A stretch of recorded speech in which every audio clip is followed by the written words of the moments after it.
Oye, Tommy, dame el fuego, papi. I'm just trying to see that. Welcome back to the Hoopers and Shooters. What you saying, man, them? Yeah, we're in the building. Just another episode. Today, I want us to discuss. We are finally back in this competition. The champions! Hey, listen, bro. Hey, man got goosebumps, you know. He said that man got Hey, we're finally back. Vocals. You know, I want it to rain that first Champions League night, bro. I want everything, bro. I want all the works. Yeah. I hear you. What am I saying though? Sonny, if you could go through every single group, and then we'll discuss the whole group. Obviously, we'll discuss Arsenal first, but we'll discuss all of it. And just bear with me a second. All the champs groups, fam. There's one nasty group of death. Yeah, man, like it's mental. I've been waiting for this, you know. Bro. I've been waiting for that first Champions League night. I'm there, bro. Having a couple technicals. Just bear with me. But yeah, bro, why is this just giving me all the dates on that? Alright, cool.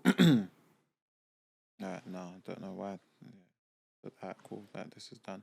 Alright, cool. So I've got whilst I'm reading this here, someone find the second half of the draw, because I've got groups A to D in it. Yeah, I got them. You got the other half, yeah. Alright, cool. Alright, so Group A, you've got Bayern Munich, Man United, Copenhagen, and Galatasaray.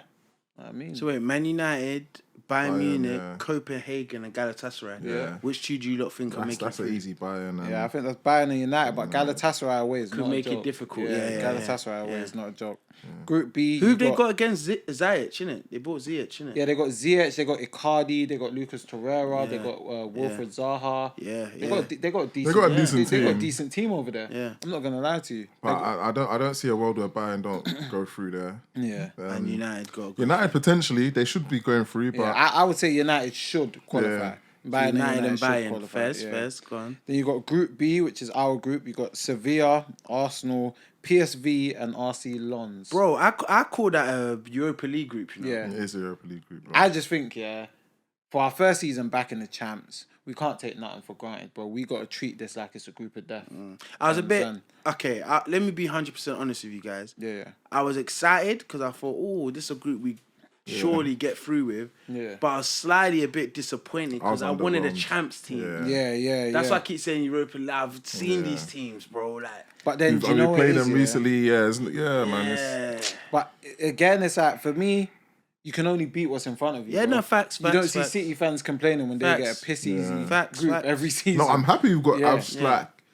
Because it allows us to go into the competition, if that makes sense. Yeah, Remember, a lot of these players, it's their first time touching like Martinelli and Saka never kick that ball with the stars on it unless it's in their garden. You understand what I'm saying? That's the reality of it. So it's like you want to give them games where it's like it's comfortable for them. You understand? Imagine them going to the Bernabeu on the Champions League debut, bro. That's sink or swim, bro. What do you think the hardest fixture is in that group? Sevilla away, I would say. Only because of Sevilla's European pedigree and heritage. And that... I think Lens is a... You reckon? Not that I think they're going to be the hardest, but they're, unknown entities. Yeah. Unknown entities, Nothing to lose. But this is what I'm saying. We got to treat it like a group of death. We can't look at it on paper and think, let's start rotating, play like six man that are on the bench on regular weeks, and just because it's RC Lens or it's PSV. Oh shit! No, Lens don't have Seko Fofana anymore. Their team got ripped apart. He's gone. So, okay. No, I still thought they had all that. Yeah, okay, cool, first. But I say Sevilla away. So which two do you think are making it? Arsenal, Sevilla. I think Arsenal haven't got a choice to finish first, man. I think it'll be very, very disappointing if we don't finish first. In that group, regardless of whether you want to start rotating and resting players, I think Arsenal should be finishing first in that group. Arsenal, Sevilla. I agree. Group C, you've got Napoli, Real Madrid, Braga, and Union Berlin. Say that again. Napoli, Real Madrid, Braga, Union Berlin. Napoli, Real Madrid's gonna be a nice game, tasty game. Union Berlin again, another underrated team. You never know what they could offer, but that should be a Napoli and Real Madrid thing still. I just think, ever since last season when we were comparing, like last season, whenever we got a good result, Union Berlin got a good result. It was weird. You get what I mean? So just for that alone, I want Union Berlin to do well. They won't finish top 2, but hopefully they can get a Europa spot. Hey, what was that Kvaratskhelia stat that you said again? So apparently, innit, I never said it, but someone said it, innit. The guy hasn't scored since March. And in that time period, he's only registered 2 assists. That's crazy. It's crazy. You understand what I mean? But again, it's like it's different when you're under the microscope. When you're over there in Italy, you can just do your thing, whatever. You understand? Guys will be telling me he's better than this person, better than that person. But then it's like when you actually put it under the microscope, it's a bit. And again, yeah, cool. He might not be a GA guy, but at the same time, as a winger in the front 3, goals and assists, that's part of your job description, my guy. You understand? No one's asking you to get 30 goals. No one's asking you to get Mo Salah numbers. But since March, we're in September. Do you know what? I mean, I want us to do something, yeah? Yeah. Start at Group A again. Yeah. We'll say the teams we know the teams we said. I think it was Bayern and United in the first one. But I want us to say the players we're looking out for that are going to be key to the team maybe winning it. Sweet. So like for Bayern, we already know it. I need to see Harry Kane show us what Harry Kane can do. I'd say Harry Kane. You lot told me a lot about Kingsley Coleman, so yep, I'm adding him to the list, and I'll say. Oh, we told you, yeah. Yeah, you lot told me about Kingsley Coleman. You know what I mean? Okay, we told you. There's a nice podcast, so I'm not gonna share my views on Coleman at this present moment in time, but I'm sure someone will provoke me at some point today. And we've got to show love to defenders. I think Bayern Munich, maybe their defense let them down last season. Yeah. That signing from Napoli, Kim Min-jae, is going to be massive for them. So I wanted to show love in regards to that. If we feel Man United are going through, who do we think is the main guys that should keep it out for United? Do you know what's mad, yeah? I think their new striker, Højlund, I think he's going to... Like, against European teams, because obviously Prem teams play a bit different. He looks like... He looks like physically... Bearing in mind this youth's 20, I don't know what they're doing in that side of the world, but you have no reason to be 6'3", wham, and mad quick. Like it's a weird combination of physical attributes, and he has them. Can you just say it one more time? He's 6'3", wham, and mad quick. Can I ask you a question? Go on. Has he scored a goal for United? Not yet. Now you understand why I rated Nicholas Jackson. But anyway, who else? Who else have we got for United? That oh my days, bro. I'm just saying. We spoke about profiles. Oh my days. I knew that was going somewhere, but let's move away from attackers, please. Someone speak about Lisandro or something. But the other important player for United for me, Amrabat. I think with the way Man United are trying to play, he's going to be imperative in regards. If he played against Arsenal, do you think would have made a difference? I think he would have. He's bold, so I don't think Bruno was good enough. No, but they play different positions. I think it was Eriksen that was nah. Again, do you know what it is about Man United's midfield? It's a bit weird. It's a bit it's like Casemiro and vibes, if that makes sense. And it's like I'm not really too sure what like the Eriksen or the Mason Mount I know what Bruno's there to do, innit? I don't know what the other guy, I don't know what his job description is. No, but I think Bruno's job description changes slightly with who's in the midfield. So what I mean by that is, because I can't explain, to be fair, I'm not quite sure what Eriksen's meant to fully do. This is what I'm saying. What is that? Like, the guy, because again, Casemiro, break up play, be progressive, Bruno Fernandes, final third, goals, assists, whatever. The other guy, their third midfielder, I don't know what he's there. Are you just gonna press? Are you just gonna run? Like, do you know what I mean? Like, what is? Again, if a Man United, please, Man United fans, if you watch this in the comments, no disrespect, just tell me what the other guy's meant to do. Just tell me what his job description is. I just think Amrabat releases the shackles slightly off Casemiro, and then there's a bit more of a he gives them a synergy lot more in that midfield. A lot more legs in that midfield and a lot more control and a lot more positional nous. As in, he understands the role of being would you consider him a box-to-box midfielder?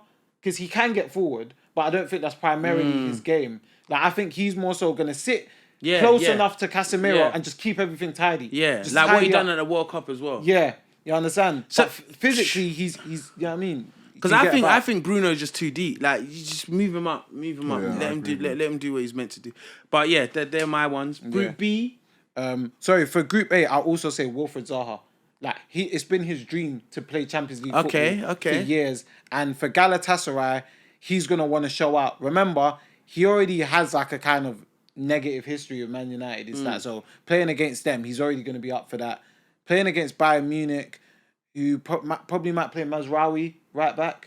Zaha versus Mazraoui, that's an interesting battle. You understand what I'm saying? I'm not too sure about FC Copenhagen, but I would expect Galatasaray to finish above them. So I think Zaha will have a lot of say in who wins this group, 100%.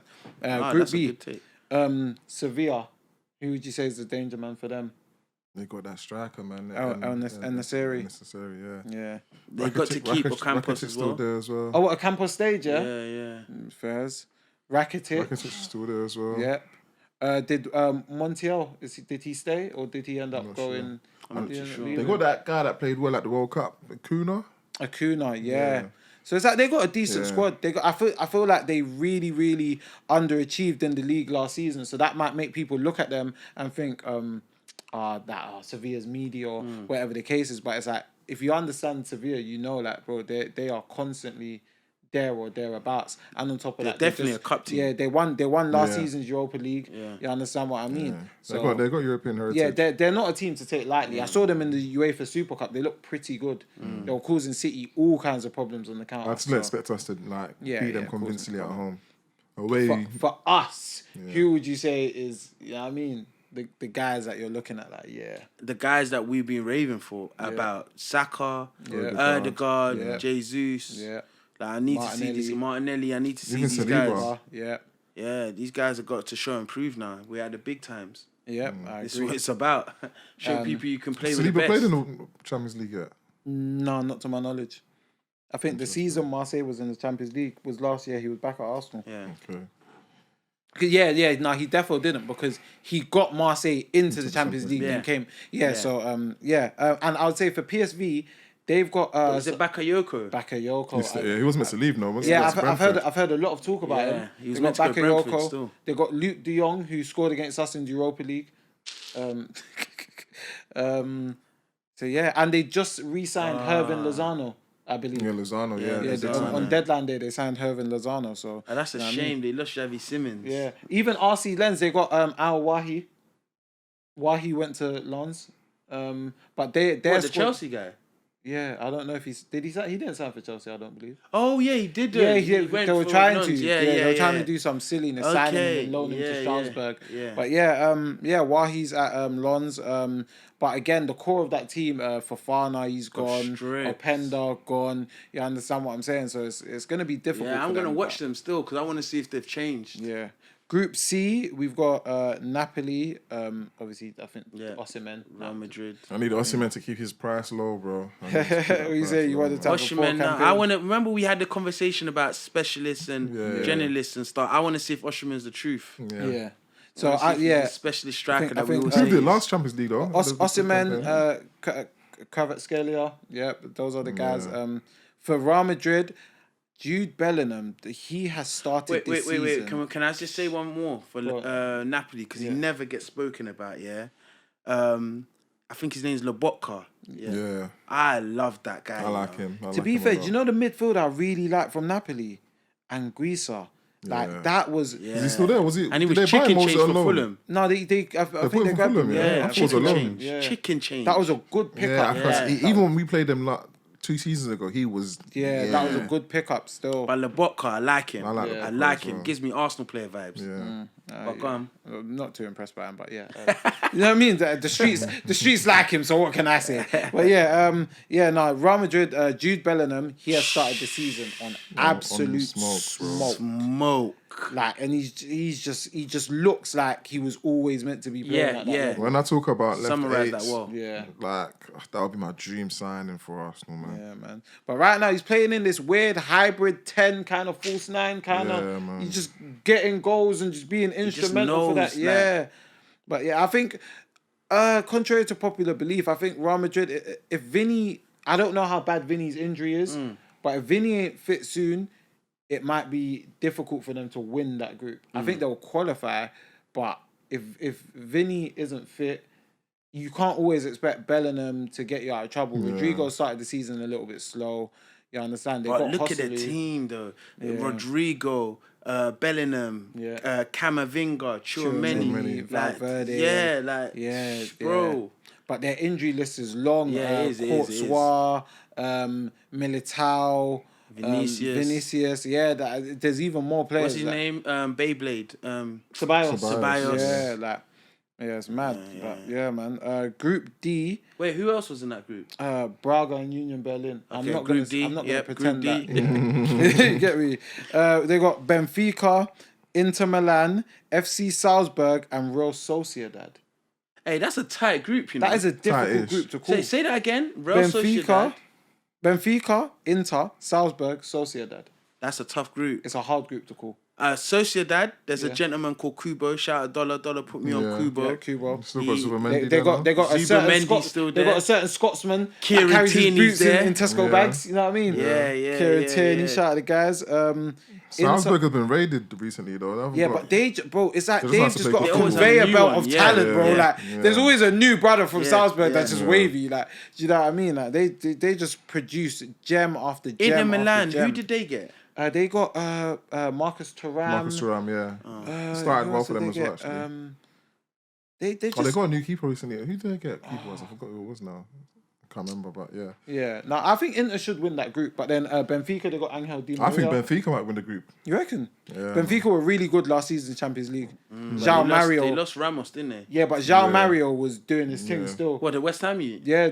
Shit. This is what I'm saying. Like, football's weird. Like, you're a flop at West Ham and then you're one of Benfica's best players. It's mad. Di Maria's been playing well for them. Di Maria. They got that striker, David Neres, still. Yep. So I wouldn't be surprised. I used to love him. Yeah. Still. From Group E onwards, Jay, you're going to have to take over still. Group E, Feyenoord, Atletico, Lazio, and Celtic. Wait. Feyenoord, Atletico, Lazio, and Celtic. That's a good group. I wanted Celtic, I'll be honest. I wanted... Kyogo. Nah, Hitate. I'm not gonna lie. If I'm Celtic, I'm looking at this group thinking I've got a shot. Yeah. Under Brendan Rodgers, I don't think they've been playing extremely well. I watched the Old Firm. Wait. Brendan Rodgers is their manager again? Yeah. No way. Yeah, because Ange went Spurs, Prem, bro. Yeah, Ange went Spurs. So I knew Ange went, but I didn't know Brendan went back. Rodgers can't hack the Prem. Yeah, so it's gone back to try and start. I watched them in the Old Firm. I don't think they were great. I think they leave a lot of room to punish them. And when I look at other teams in the group, you got Lazio, who got Kamada on a free. They got Matteo Guendouzi as well. They've got Ciro Immobile, who we all know, Felipe Anderson, Luis Alberto. I think Kamada's a fantastic signing. Lazio just beat Napoli 2-1 away. You understand what I'm saying? So it's like, I just feel like... Do you know what? He's a good coach, you know, sorry. Yeah, that's it. Maurizio Sarri is their coach as well. So it's like, I just think Lazio's going to have a lot for Celtic. Feyenoord, I know they've got Timber's brother and they just won the league. But I believe their star player, Kochku, he got picked up by Benfica, ironically. Yeah. You understand what I'm saying? So it's like, I'm not really too sure. Feyenoord might be a wild card. But then... Are we expecting Atletico to win that one then? 100%. I think it's Atletico and Real Atletico been playing... Oh, no, Atletico and Lazio. Atletico been playing some good stuff. Yeah. They've been playing some good They look football. dangerous still. Depay. Who's that little youth that they've got? Is it called... it's Pablo... Oh, wait, let me check. Yeah, they've got a little... have to shout Mox. Yeah, they've got a little younger, Yeah. Oh, yo. Pablo Barrios. Yep. Yeah. Hey. I saw a game where he just ran through the whole midfield. Yeah, I think he even got a pen or something. Low center of gravity, bro. Cholo's doing his thing. That's all I can say. Yeah, he is. Next group? Group F. Oh, my days. The French strike force. PSG, Dortmund, Milan, Newcastle. Yeah. Oh. You see, when they say group of death, this is it. Say that one more time. PSG, Dortmund, Milan, and Newcastle. I've got a hot take, and I'm going to say it now. What? Dortmund finished bottom of that group. I don't think that's wild. That's not wild. Dortmund finished bottom of that group, I'll be honest. Because I think PSG have taken out the big... Okay, we have a moment, like, Mbappe's going to Newcastle, like, to the tune, like, St. James's Park, bro. That's crazy. That's actually crazy. That's what I'm saying. These are the games I wanted, though. But then imagine being Newcastle, yeah. And I'm not sure how many of you lot watched the Champions League draw, yeah.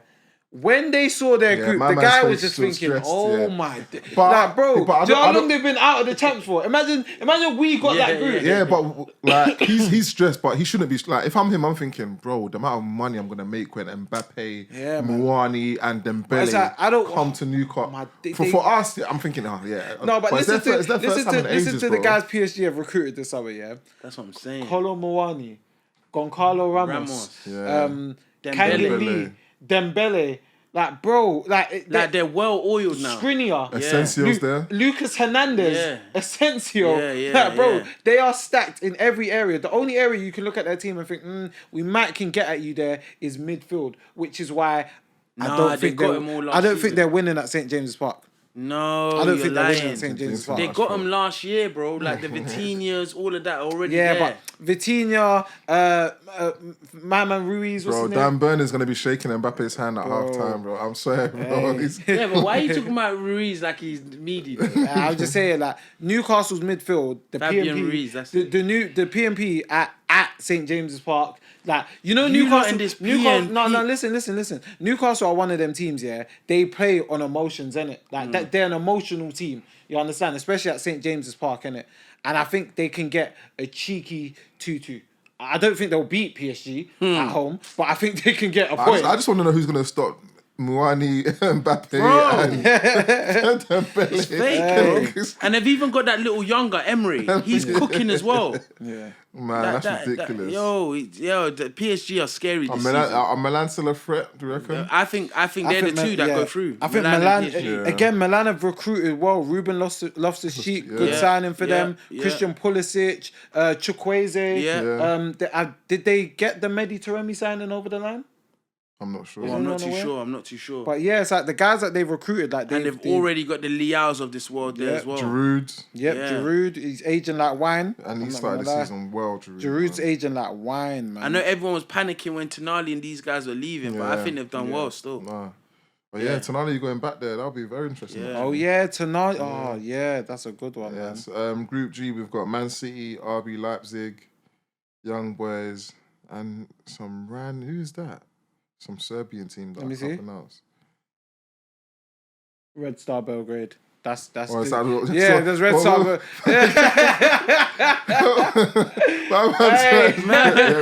Hey, because who's looking at it thinking, who's trying to pronounce that, bro? Who is trying to pronounce that, bro? You know the name of your team's mad, yeah? When you just got to give a straightforward English version. Bro. Facts. Yeah, man. So we're going to just call them Red Star Belgrade. You understand what I mean? There's Man City, Young Boys, Red Star. And what kind of group did Man City just get? But Man City always get these groups, bro. Obviously, Man City's Man City. I expect Jeremy Doku to, I just feel like, again, you know when you sign players from Europe, I just feel like in European competitions, they usually show the best version of themselves. Like Nicolas Pepe, for an example. Fabio Vieira was better in the Europa League than he was in the Prem last season. You understand what I mean? I think for Leipzig, though... Leipzig should be going through. I like Luke Haber. I like my guy Danny Olmo. Simmons say the striker. Openda. Sesko, Openda. Like, bro, Leipzig are one of them teams. It's like they just got cold little ballers in a lot of positions. I'm expecting them to do what they have to do. I don't know who plays for Red Star Belgrade, but Young Boys always have a upset result in the Champions League. So yeah. And last group, Group H: Barcelona, Porto, Shakhtar, and Antwerp. That's a. It'll be Barcelona and Porto. Yeah, Barcelona and Porto. I don't know who Shakhtar have got, or if they've even got anyone that's worth. Yeah. Or could even change any of that. But yeah, man, it's the Champions League season, man. We're back, bro. Yeah. Our first fixture is PSV at home. You understand what I mean? Nice little kickoff under the lights. I can't wait. Bro. That is in 2 weeks on Wednesday. Oh shit! Bro, I might cry, bro. When I hear that song. Where are you watching the match? So wait, is the game after Everton? Yeah. Oh shit! Where are you watching the match? Hey, man, like I said, man. Come on, man. Come on. That's what I was hinting at. That's what I was hinting. I'm going to make sure I have the day off still. Yeah. I can't wait for the chats to come back. Wait for the chance. Get some bottles and that. Three teams that scare you the most. In the champs, PSG, City, Bayern. Mine's PSG, City, Madrid. Okay. I think PSG. No, not PSG. Sorry, City, Real Madrid, and Bayern. Is it? Yeah, I think City because tactically Pep just knows how to get on over on us. Yeah. And then Real and Bayern, just the heritage. I don't like. Sometimes you can't put into words. If we butt them guys in the semis and we're away, like their fans, the fact that they've been there before, the heritage and Champions League might just get a bit techie for us. One thing I will say is Arteta has a habit of pulling Tuchel's pants down. Pause. Like he's got if there's one Bayern manager that I feel like cool, we could do one over, it's Thomas Tuchel, bro. But I do feel like if the draw's nice to us, and I said this last year, like I don't see a reason why we don't minimum get to the semis, potentially make a final. It sounds crazy, but... Do you know what's mad? We're full favourites, you know? Yeah, there you go. We are full favourites to win the whole competition. It's not crazy to say semis. Like, to me, that's absolutely crazy considering we ain't been in like 6-7 years. Because if you look at... Who was it? Inter's... Was it... Yeah, Inter's like... Run to the final. Like, if we have something like that, I'm confident like we beat all of those teams as well, so... Yeah, fair. Yeah. Hey, do you know what's mad, yeah? You said something about City always... What did you say? Pep, finding a way of Arteta, yeah. He always finds a way. So that leads me onto a question, just to move away from the champs slightly. Do you think we're any closer to City Good question. after this transfer window than we were before? Or at the end of last season? Yeah, I think we're closer because I think City have got weaker. And I look at their recruitment and I don't feel like their recruitment really replaces what they've lost. And again, it's like maybe it might replace what they've lost ability-wise, but just how do I put it? You see, crunch time, Gundogan, bro, that guy is a different player. Okay. Like when the crunch moments are there, it's like he just knows what to do. Like, do you remember how he was playing in the running last season? Yeah, he was moving like a man possessed. I don't understand. And even Riyad Mahrez is like, he comes up so clutch in certain fixtures. He just has that X factor ability. And yes, they've bought Kovacic, Mateus Nunes, Jeremy Doku. Gvardiol, who makes them more sturdy defensively. But I just don't think it will be extremely difficult to replace what they lost. You understand? In terms of just know-how and understanding and actually being there in a Pep team, in this Man City team, year after year, delivering trophy after trophy. You can't just go into the transfer market and replace that with Mateus Nunes, Kovacic and Jeremy Doku. Yeah, but do you think he knows what he's missed by replacing with two players effectively? Because he brought in Nunes and Kovacic. But before they brought in Nunes, they were looking at Paqueta. I don't think I think they're kind of just throwing shit at the wall and hoping it sticks. I think transfer and player for player wise, we've got closer. But let me put it like this: I watched us play Fulham, and at 2-1 up, we didn't know how to win the game. We were making silly mistakes. Like, we just didn't have that killing instinct. I watched Man City play Fulham yesterday. And battered them. And even after, though they went behind, they have this, we know we're going to win the game. They have this killer, we know how to win a game. Yeah. So I think for me, I don't know if it's an Arteta thing, I don't know if it's a tactic thing. So they will drop points, though. Huh? They will drop 100% City will drop points, but will they drop more points than Arsenal? Based on watching both our games versus Fulham, tactically, I feel like we weren't quite there. Tactically, I feel like even though City lost Kevin De Bruyne, they were still flowing, which is very, very frightening. I feel like when we went 2-1 up, we were doing things that I would never see City do. Yeah. They were 1-0 down and still found a way to put, 5 in the back of Fulham's net. So I think player-wise, we're closer, but I feel like whether it's experience, tactics or mentality, I'm not sure. I just think it's fine margins in football because last season I would say we were easily the best team in the league and we didn't win the league. So I would if the roles are able to reverse this season, as in that City can look as impressive as they want, but at the end of the day, in reality, they're only 2 points ahead of us. Facts. You understand? So as long as we stay within a closable gap, we don't have to play the best football or whatever the case is. We just have to minimize our mistakes. And I think our running, especially the last 10 games last season, was flipping woeful. City didn't win the league. But do you know what? I think you lot are waffling though, yeah, because you don't rate the Havertz signing. I do. Jay doesn't rate the Havertz signing. Yeah. And Timber's injured. Yeah. So essentially, and we're not playing Raya. So essentially, the only difference to our team is Rice. Yeah. Is that enough for you to say we've got closer to City? But like I said, that's what I said on paper, player for player, I feel like we might have. But then I feel like they got weaker, so you're not taking that into account with what they've lost. So I think we've got closer to them because they've got weaker and we've got a bit stronger. So do you think Arsenal have got stronger without Xhaka? It's a bit early to say, but player profile wise, yeah, 100%. Because even if you just go man for man, like look at what we've lost and look at what we've brought in. Like the guys that we've lost, majority of them are fringe players. The only first team, the only main regular that we've lost is Granit Xhaka. And then if you factor in the fact that we brought in Declan Rice and we brought in Kai Havertz, you understand, who I think for our system and what we're trying to do long term are better.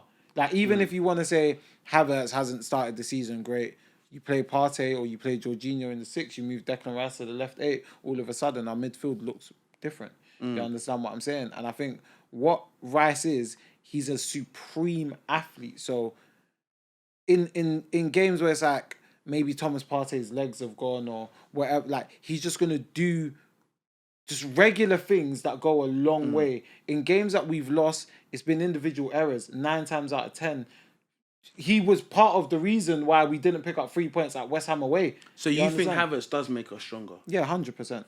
I think anyone saying otherwise is that just being reactionary off the first 4 games. But how do you feel about that, Jay? Because you're scratching your beard. I don't think Havertz makes us stronger. Does he make us weaker? I don't think he makes us weaker either. I just feel like. So going back to what you're asking, does Xhaka leaving make us weaker? For me, no, because I feel like, and I said it for a long time, that ESR, Trossard, and Vieira could do what Xhaka did, especially this season.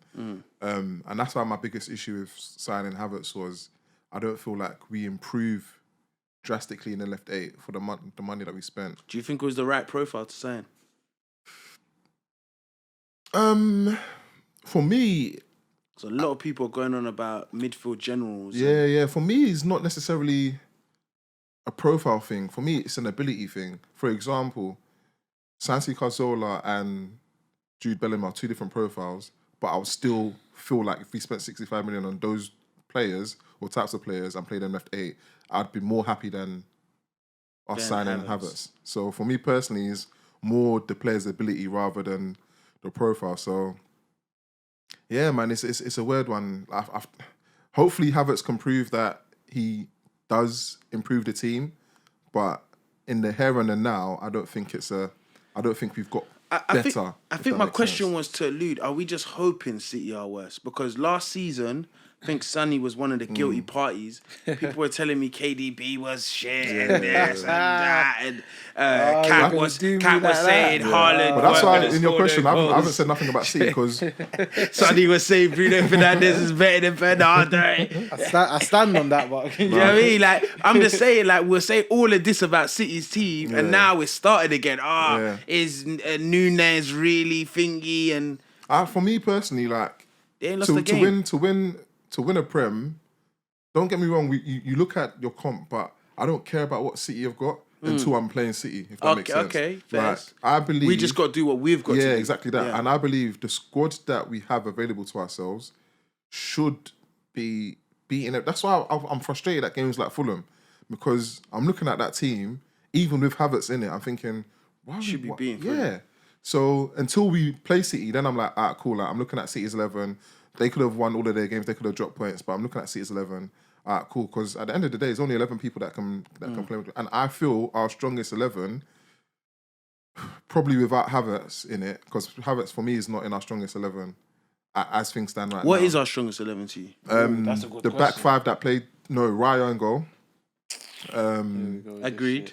Raya in goal, the back four. Okay, wait. Let's do it all in. Let's go in threes. Okay, yeah, Raya. we'll get there. Because are we all playing 4-3-3? Yeah. So Raya in goal. And the reason why I say that is because for me personally, and people can slate me all they want, the statistic was there. Raya saved Brentford X amount of points, whereas Ramsdale didn't actually save us points. Yeah. So for me, whether you like it or not, if Raya plays and has that performance or that season that you have for Brentford, we potentially even win the league. So that's why for me Raya is. Who would you have in goal, Sonny? Sorry, I dozed off. And it's not form, by the way. I'm saying just saying best players. Yeah. What was that? I dozed off. Jay's monologue put me to sleep. Anyway, Ramsdale, because he's our best goalkeeper. Simple. Don't really need to go into any more detail.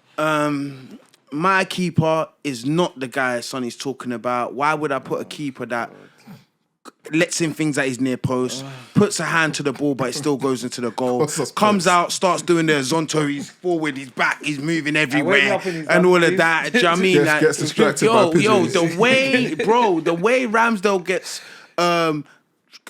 what's it called? What's the thing then people say when you just coddling? Yeah. When he gets coddled by these man is mad. Still, for me, Raya and goal. Better with the ball at his feet, and I just believe he's a better shot stopper. Yeah, I actually want to see Raya play, because if he has a Ramsdale moment, oh my God. Oh, what, one moment? I'm waiting. One moment out of Ramsdale's 3,000. I'm not even going to argue with you. Go on. Left back. We'll go back round this way. Yeah. Zinchenko, left back. Zinny. Zinchenko. Cool. Right back. Ben White. Ben White. Centre backs. Gabriel and Saliba. 6. Oh my days. Hey. Best. As of today, this is annoying, I'm gonna go with I'm gonna get slated for this because I've been propping this guy all summer, but I'm gonna go with Declan Rice. I'm not gonna lie to you, yeah. Up until today, 8:30 Friday, yeah, I would have gone Thomas Partey, but I am sick and tired. I'm just sick and tired, bro. Declan Rice. That's it. All I'm gonna say is I'm sick and tired, bro. For me, I'm kind of similar to what you said in regards to your time scale or your time frame. For me, Thomas Partey showing me I don't think he can do 38 games a season anymore. Yeah. It's all muscle. It's all muscle injuries. Do you know what I mean? Yeah. So I feel like we might have to Anthony Davis him or Kawhi Leonard, more accurate him, and load management, man. So for me, the starting 6 should be Rice, and in certain games I might bring Partey back in. Agree. Left 8. It's you, bro. It's you, bro. It was going that way. I want to hear you. We'll get you first. It's you, bro.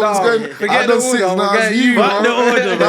I'm scared of the order, bro. I know who I'm going to say. I'll say then. Who me? Yeah, go on. A lot of people say left 8. I'll call it support striker. I'll call it number 10, whatever you want to call it. 6'4" run data. Kai Havertz is who's going into my left 8, 10, second striker, whatever you want to call it. Listen, ladies and gentlemen, I understand it has been a torrid start. I understand the winds have been blowing and the bushes are coming down. It's raining, the storms, lightning, all of that. I understand it doesn't look right now. But I'm here to give you hope. I am the one they call the vigilante. I'm showing you, man. It will come good. We're dealing with a guy, it is confidence. I'm telling you lot, it's confidence. When it comes good, it comes good. You lot, don't lie to me. Don't lie to me. Initially, you lot's worries were, is he physical enough? Can he defend? Is he going to track back? He's ticking all of those boxes. Now what the issue is he going to put the ball in the back of the net? When he finally makes the space, the run data, space invader, is he going to put the ball back in the net? And I see it. I have the same concerns. He should have scored. He should have at least got off the mark for Arsenal this season. But I'm showing you, man, it's going to come. Have faith. 6'7", 6'4", Randata, Kai Havertz, left 8. Let's go. Pass the ball. Yeah, cool. Brilliant first touch. Anyway, I'm not gonna have a monologue. I'm just gonna say I doubled down at the start of the season. I'm gonna triple down now. I do think it will come good. However, there's a certain Portuguese guy he's on your heels. So for now, as of today, I'm never gonna put a date on it, but as of today, Havertz is in that left 8. But, and there's capital letters, but if Fabio Vieira keeps performing the way he performs, that's a chain that's up for grabs. Yeah, I'm not mad. I'm not mad at that. That's all I'm saying. It's a chain that's there to be taken. He's knocking the door still. Yeah. All of that sounds nice. Here we go. You mentioned something about the left 8, second striker, number 10, having to score goals. Arteta said this week that he's doing everything but putting the ball in the back of the net, meaning that this is a role that needs to have goals and some assists. Havertz's best season in the Premier League. 35 appearances, 7 goals, 1 assist. Emile Smith-Rowe, our number 10, best season in the league. 33 appearances, so 2 less appearances. 10 goals, so 3 more goals than Kai Havertz. 1 assist, so 1 more assist than Kai Havertz. For me personally, our best left 8. 1 more assist. You said Kai Havertz this season was 1 assist. Yeah, 1 assist. And Smith-Rowe had 2. Oh, 2. Yeah. So that's 12 GA in 33 games. Kai Havertz had 8. Not even double digits. And that's in the league alone. So for me personally, when it comes to this second striker, number 10, Arsenal's best one currently is Emile Smith-Rowe, and that's why he is in our best team as things stand right now. Our right 8, Odegaard, captain. Skipper. Wait, hold on. Bro, what season was that? Whose season? What season was that? Who's one? Which one? Smith-Rose. 21-22. A man got bagged. Hey. 21-22. Yeah. Can you tell me who was up front? Can you tell me who was up front? It depends who was playing, bro. Who was up front? There was 2 strikers that year, bro. Who was up front? Aubameyang. Oh, my days. Or Lacazette. Who? Or Lacazette. Listen, let me explain. Wait. Or Aubameyang, Lacazette, or... No, we don't care about that. No, wait, because you don't get to do that. Who snatched Lacazette's chain towards the end of the season? No one snatched his chain. If anything, he lost us he lost us top 4. You know. Don't let me get started with Lacazette leaving us 9 points clear. Cool. All I'm saying is, when Havertz plays with someone that's looking to get people in behind. Yeah, like Lacazette done for ESR, like Lacazette done for Martinelli and Saka, and Jesus took over and done it for Martinelli and Saka. We're gonna see more of Havertz. Alright, cool. Let's just move on to the front 3, man. Cool, that's fine. As long as I'm happy that ESR won that conversation, I'm good. Cool. Front 3, mine's easy. Martinelli, Jesus, and Saka. Yep, same. Yeah, same. Yeah, so listen. So if you guys are playing your best 11 versus City tomorrow, would you be confident in winning? Yeah. With Havertz in the team, Yeah. We beat them already this season. With Havertz in the team. Fairs. Come on. Fairs. He never got hooked, but Fairs. Okay, cool. See this That's what you did. Alright, cool. This what we're doing. But, no, that's Fairs. But all I'll say is, I like the fact that through us saying what we're saying, people like Eddie Nketiah is getting named now. Yeah. People like Fabio Vieira is getting named. ESR, you brought up his name. Do you know what I mean? Earlier, we spoke about people like Reece Nelson's and it's Trossards. It's about using our depth, man. And if we're going to do anything, those guys are going to be very important. Yeah. But those guys are part of the answer when we say we're closer to City, because using them makes us closer, because City are good at doing that. City will play a Rico. No, I said what I said to say, and the only way I feel we're closer to City is if I feel my manager understands we've got depth. Yeah. But so he we're saying the needs same to thing. use the rotate. Yeah, he needs to use them still. 100%. But yeah, that's about it. Hey, it's us hoopers and shooters. Another episode. You know how it goes. You know we don't know how to end this stuff.